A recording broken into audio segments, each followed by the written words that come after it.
Niteka n'umunezero ntangere ivyo gusubira kubana namwe banywanyi bacu mubana natwe mu makuru n'ibiganiro vya misi yose tubandanya gushikiriza kuri no monesha kure yacu kandi yanyu Muhuza TV. Uyu numwe tugiye kubageza ko amakuru biriko biravugwa bigezwe ko muri kano kanya nga mu gihugu c'u Burundi, akaba ari amakuru tuza kugaruka kuri vyinshi bitandukanye cyane cyane ko biriko biravugwa mu gisata cy'amagara y'abantu ndetse n'igisata c'ubutungane. Ibisata vyompi haraho bihurira. Muri kano kanya hamwe mu badokteri bakomeye cyane Igitega ahejeje kwinjira ibohero. Uyu muganga akaba yinjijwe ibohero kubera ko yanse kuvura umwana Moses Giraneza yaragwariye mu bitaro bikuru vya Gitega, umwana bimuviramwo urupfu. Muti vyagenze gute? Imbere ko tugaruka ku kungene vyagenze, iyi ni inkuru yababaje abategetsi batandukanye nga mu gihugu c'u Burundi, kuva kuri mustanteri gushika mu biro vy'umukuru w'igihugu ahavuye itegeko ryo guhita bafata uwo mudokteri, kuko Dr Kabura Diomede we yavuga ko yishingikirije bamwe mu bihangange mu butegetsi.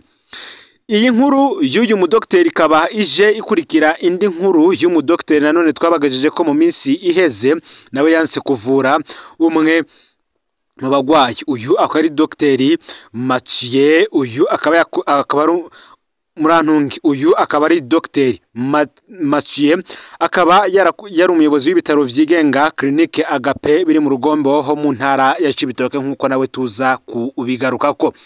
Ni inkuru rero ibabaje cyane kandi iteye ishavu benshi mu bategetsi batandukanye nga mu gihugu c'u Burundi bakibaza ingene umuntu yize ibintu yigira nk'utabizi akanka kurangura amabanga ajejwe kandi ahembegwa buri kwezi.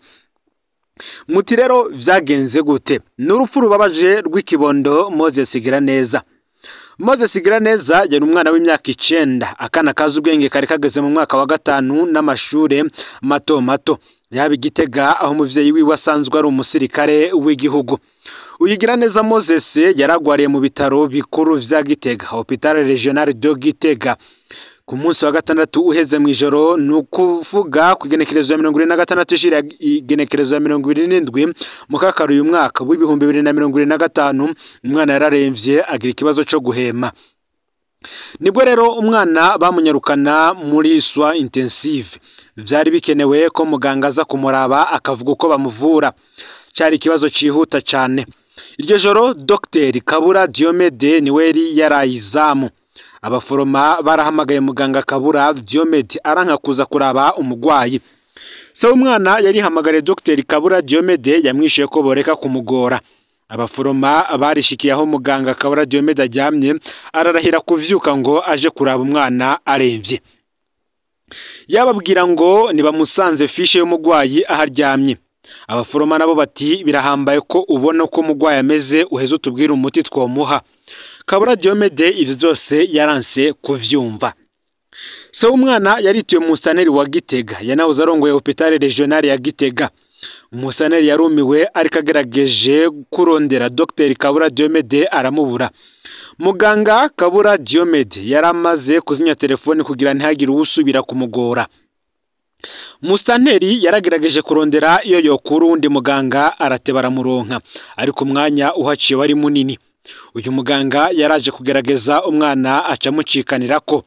Muganga yagize ati uyu mwana yishwe no kubura umuganga. Bukeye Dr Kabura Diomede yarahagaritswe. Iyi ni inkuru yashitse mu bategetsi bahambaye cyane, baca baratanga itegeko.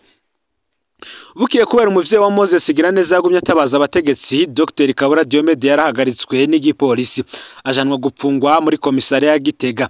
Ntako uyu mudokteri Kabura Diomede atagize ngo akoreshe ikimenyane canke giturire kugira ngo arekugwe. We yahora avuga ko ari igihangange azinanye n'abakomeye atawo mukorako. Muri kino gitondo rero nibwo habaye urubanza rw'ikibiriraho rwa Dr Kabura Diomede muri TGI Gitega. Bamwe bakaba bari ko baribaza niba ubwabo hangange buza gukora canke senare ikaza kwikubita gashi ikamuhana bimwe biboneka. Bamwe bati birahambaye ko zino nyifato z'abaganga bamwe bataye umurongo zihanwa.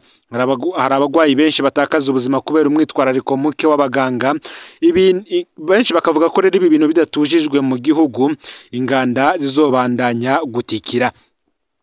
mu gatondo ko kuri uno munsi rero nibwo amakuru yagiye habona avuga yuko Dr Kabura Diomede ahejeje kwinjizwa iborero rikuru rya Gitega. Tukaba tubibutsa ko uyu muganga yanse kuvura umwana Moses Giraneza yaragwariye mu bitaro bikuru vya Gitega, umwana bikamuviramwo urupfu. Uyu Dr Kabura Diomede akaba kandi yavuga nk'umuganga asanzwe azwi ko afata abagwayi nabi cyane. Muti Dr Kabura azwi gute? Reka tugaruke ku ntahe za bamwe bakoranye nawe. Uyu ni umwe mu baganga bakoranye nawe yashinze intahe. Ati mwiriwe, uyu muganga Diomede Kabura ndamuzi. Avuka muri komine Musongati yahahora mu ntara ya Rutana. Asanzwe ari umuntu arangwa n'ubwibone n'amanyama cyane. Mu myaka y'ibihumbi 2018 yararongoye district sanitaire ya Rutana, jewe niho namumenye. Yarasuzugurana kugeza aho yashobora kukubwira ngo mukomera amashi muri biro iwe. Aho rero wabugiye kumusaba ikintu kanaka, bikavugwa ko yahakuwe n'ingeso mbi z'akaboregwe n'ubushurashuzi. Ibi sinovyemeza gose. Acajanwa Igitega. Tinongeye kumusanga muri hôpital regional Gitega mu mwaka w'ibihumbi 2021. Ndi naho nyene ntiyari yarahindutse, yagumye ari umuntu akoresha amanyama agaragaza ko ategerezwa gukora ibintu kabishatse atawumuhaririza. Hakaba hari indi ntahe yundi nawe bakoranye. Uti nukuri ndahojeje umuryango wa Moses, hama nashaka kubabwira ku kijanye n'uyu muganga Diomede. Jewe naramumenye kuko nakoreye stage kuri ivyo bitaro vya Gitega. Ni umugabo akona inzoga cyane n'abakobwa kuko n'umugenzi wanje yahaswe kumwima amanota yamusavye ko bobonana muga atega ubwoba nuko amubwiye ko azoca yerekana ama SMS yose yamwandikiye. Ikindi ni umuntu akengera cyane abagwayi, nukuri ntabwo yitaho abagwayi. Twebwe ugiye kumuvyura uri umustajeri waba wigorewe. Ivyo nukuri niboneye. Afisa agatazirano yitwa Kirapanze. Ntawe uzi ko afisa ahantu akura ubukomezi. Nukuri abaganga nk'aba barateje ikibazo, nizere yuko ubucamanza bwo kwerekana akaruriro. Abandi nabo batubwiye ko yakuwe mu Rutana n'umukuru w'igihugu. Ngo bayigeze kumugendera asanganya yatonze ku kazi yebereye mu nzoga n'ibindi. Abamuzi bakavuga ko batatangajwe n'ivyamushikiye kuko ngo n'umuntu akengera cyane abagwayi nabo bahora bakorana. Ibi rero bikaba bije inyuma y'indi nkuru yagiye habona mu minsi iheze nanone nk'uko nari nabibabwiye mu kanya gato yigaheze. Hari umuganga yitwa Dr Mathieu, nawe akaba ari umuyobozi w'ibitaro vyigenga Clinique Agape biri mu Rugombo. Uyu nawe rero ibitaro vyiwe vyaragize ikibazo gikomeye mu minsi iheze. Muti vyagenze gute? Bamwe bati kugira ngo umuganga akore ibintu nk'ibi biba vyagenze gute? Ni urupfu rwabaye rwa Maniragobora Privato. Ikiziga ca Privato Maniragobora kikaba cari mu bitaro bikuru vya Gitega.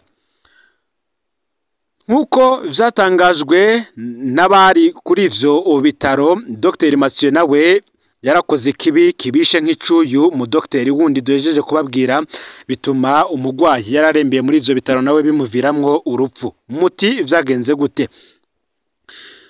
Nkuko bivugwa n'abajyango b'umuhisi Privato Maniragobora ngo uyu muhisi yaragwaye ingwara yasaba kubagwa vyihuse. Aho uwashinze intahe umwe mu bajyango bewe yagize ati turi muri province Cibitoke ya kera, aho umugabo yitwa Maniragobora Privato yaba ibuganda yagwara ingwara yo kuziba insogi, maze yitura ivuriro ry'uwitwa Dr w'Ibuganda. Ahageze Dr yaramwakiriye akimura basanga agwaye ingwara yo kuziba insogi. Iyo nayo ikabisaba kuvugwa vyihuse cyane. Uwo muganga aragaragaje kwirukira umugwayi kuko kwivuririwe yabona ko bitokunda ko mutabara vyihuse mu gihe bisaba ko iyo ngwara ivugwa bitarenze saha imwe. Niko guca abona ko yo murungika vyihuse kwivuriro, aca telefona Dr Mathieu atwara ivuriro Clinique Agape ryo mu Rugombo, je gukira umushinga amateka Justin benshi bazi ku izina rya Rubasa. Niko kubaza Dr Mathieu ko yoba ari hafi ku kazi ku buryo wo mugwayi bo murungika bakamubaga vyihuta canka murungika Bujumbura. Dr Mathieu yaciye abwira Dr w'Ibuganda ko ari hari kandi iteguye guca ko uwo mugwayi. Umugwayi yapakijwe moto vyihuse kugira ngo aje gutabagwa kuri Clinique Agape mu Rugombo. bakihashika bahuye na Dr Mathieu yasohotse ibitaro maze bamubaza bati ko bajya baturungitse ngo tunyaruke mutuvure ubwo ntimuteba kandi umurwayi wacu aremvye. Dr yishuye ko asimvye gufungura ngijisho ryabaye iryo maze wa murwayi Manirabogora Privato arushirizaho kuremba. Nginyuma y'isanka zitatu rero atagarutse bavuye batelefona Dr yabarungitse bamubwira ko yabakora ikosa kubarungika aho badashobora kubakira vyihuta. Niko nawe gutelefona Dr Mathieu mu Rugombo amubaza ikibazo cyahabaye ko ashatse kumuteranya n'umurwayi yarungitse. Dr Mathieu yabandanije kwica amatwi bene umurwayi bahava batelefona umushinga amateka n'ibitaro bamusaba ko yobabwirira Dr ko akora kuri clinique ye wakanyaruka kubatabara. Ubona ko umurwayi yarageze habi cyane.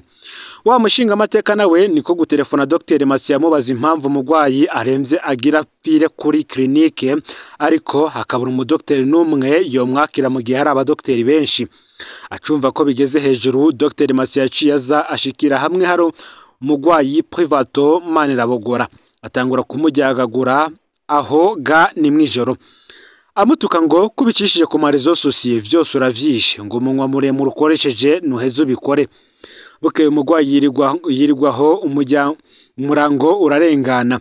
Hageze mwijoro umurwayi abona ko akiwe gava karangira indaba y'umuduri umwanda uca mu kanwa niko gutabaza ati ndapfuye. Dr Mathieu yaciye aza ngo ejo muzinduke mumanuke Bujumbura. Ivyo yabikoze ngo yishyure ikibi bamukoreye cyo kubona sebuje umushinga amateka amenya ko umurwayi bamutaye ntibamwakire kandi aremvye cyane. Imvugo yajanye n'ingiro umurwayi ageze ku kanyuma aho bwari bukeye ku munsi ugira kabiri abagwari aho bose bumiwe barengewe n'induru y'umurwayi niko guhabwa transferi ngo namanuke Bujumbura. Ivyo zakozwe kuko babona ko umurwayi agira hava cikana baca batanga transferi ngo nagende ku bitaro bikuru vya Cibitoke ngo baheze bamujane muri ambulance i Bujumbura.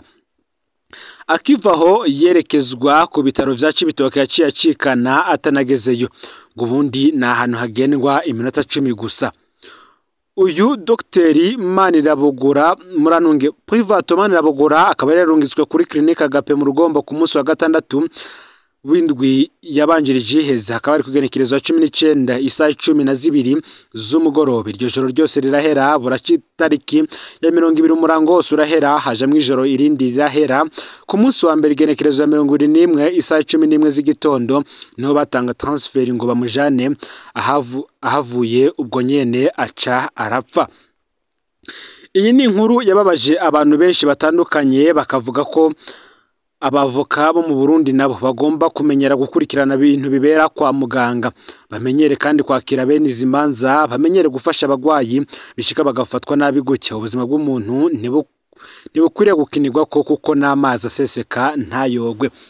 Ubu rero akaba ari uburorero bubiri buke mu bwo tubagejeje ko bw'abadokiteri bifata nabi mu mabanga bajejwe kurangura nga mu gihugu cy'u Burundi bakigira abashaka ko abantu babasenga nk'Imana kugira ngo babone kubafasha. Nkuko kandi amakuru reka tubandanize ku zindi nkuru ziriko ziravugwa nga mu gihugu cy'u Burundi aho muri kano kanya Faustin Ndikumana reka arasaba ibanki nkuru y'igihugu ko yo kwigenga. Umukuru w'ishyirahamwe Parsem ryishinze gukangurira abantu guhindura ingendo Faustin Ndikumana ariko aratera kamo mu ntango kuva mu ntango z'indwa asaba ko banki nkuru y'igihugu cy'u Burundi yo kwigenga ntikomeze gutwarirwa mu biro vy'umukuru w'igihugu. Mu kiganiro yahaye abamenyesha makuru yari yamirije itunganywa ririmo igifungu no kutigenga gufatiye kuri politiki abona ko ari ingorane ku butunzi bw'igihugu. Kubwa Faustin Ndikumana ngo BRB yategerezwa kuba urwego rwigenga ubu ikabitwarirwa mu biro vy'umukuru w'igihugu. Terageze ko ivyo bihagarara niko yatangaje akabona ko ivyo bihushanye n'amategeko mpuzamakungu ajanye n'uburongozi mu vy'ubutunzi. Umukuru wa Parsem kandi akabona ko kubura ubwigenge bibuza BRB gutunganya neza ivy'amafaranga kandi mu muco. Ivyo bikora kubwiwe kwitunganywa ry'amafaranga mvamakungu. Ibura ryayo rero ngo ririko rirakora bidasanzwe ku butunzi bw'igihugu.